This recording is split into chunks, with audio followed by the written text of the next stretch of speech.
Okay, attempt 57. Welcome to Mr. C's crash course in centered moving averages. This is for chapter 2, exercise B. So if you're having trouble at this point, please tune in, or if you're not sure how to center a moving average, that means you're tuning in. Everyone else who's done this chapter, you can move straight onto that Southwest worksheet and ignore this video. Here we go. So, moving averages. Moving average is about smoothing data and finding long-term trends. That's its main goal. In 2A, we had a look at 3-point moving averages, where we'd collect 3 pieces of information, add them together, divide it by 3, and it would produce a moving average. We then drop off the top value, collect the next 3, divide it by 3, and so on. As we do this, we would then produce a table of these 3-point moving averages. By graphing those, as you can see on this orange line, that's what our moving average then looks like. You can see it's clearly smoothed the data, it's got rid of these peaks, and it's got rid of these troughs, taking out the seasonal component of the data and flattening it so that we can see it as like a linear line.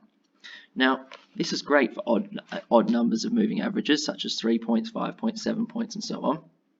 However, for even points, it's not as effective.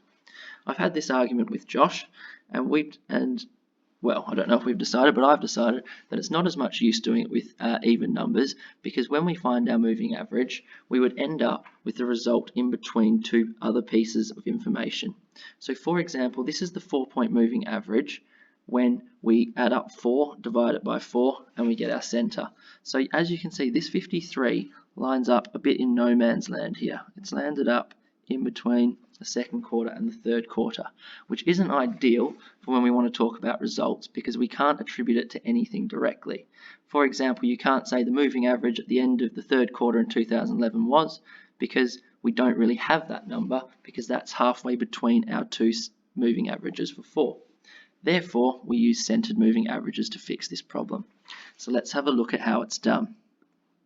Now, using the same set of information about the cattle and the diseases the government's trying to manage, which is quite ironic in today's society, we're going to have a look now at this graph. So if we have a look here, all the information is listed. These were the 4-point moving averages that we would find if we did it the same as the 3-point moving average, which we've been doing previously. However, we decided they don't align up.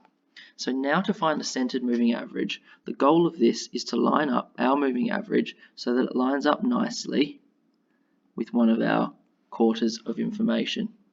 Now to do this, they've taken the first 4, as you can see here with the red pen, divided by 4, produced this number. They then did the same thing. I'll do it in blue. They dropped off the top one, they've done the next 4, and they've produced this number. If we add them together and divide by 2, we'd get 52.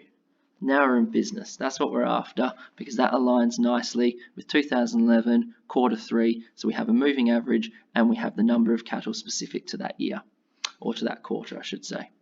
Now there is another way to do that, and that's through formula. So let's have a look at that now.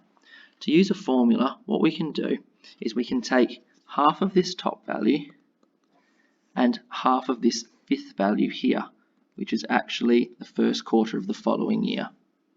Okay, we can take half of that. And then we take the full 3 pieces in between. Now we're still only going to divide by 4, because we're only really using 4 full pieces of data, with this being a half and this being a half. So let's have a look at how that looks in formula. We write half A plus all of B plus all of C plus all of D plus half of E. Now we get that and we divide it by 4. To do this, this will cut our answer straight away to this point here, this 52. And bingo, that's what we're after. That lines up perfectly with our third quarter. And we can continue to do this by then taking, say, half of this one, and everything in between. And we can go down and we can find these centered moving averages. Just be aware with centered moving averages, there will be no information for the first 2 if we're looking at 4-point. And the last 2, as we don't have enough information because it requires 5 points to get to that number 3.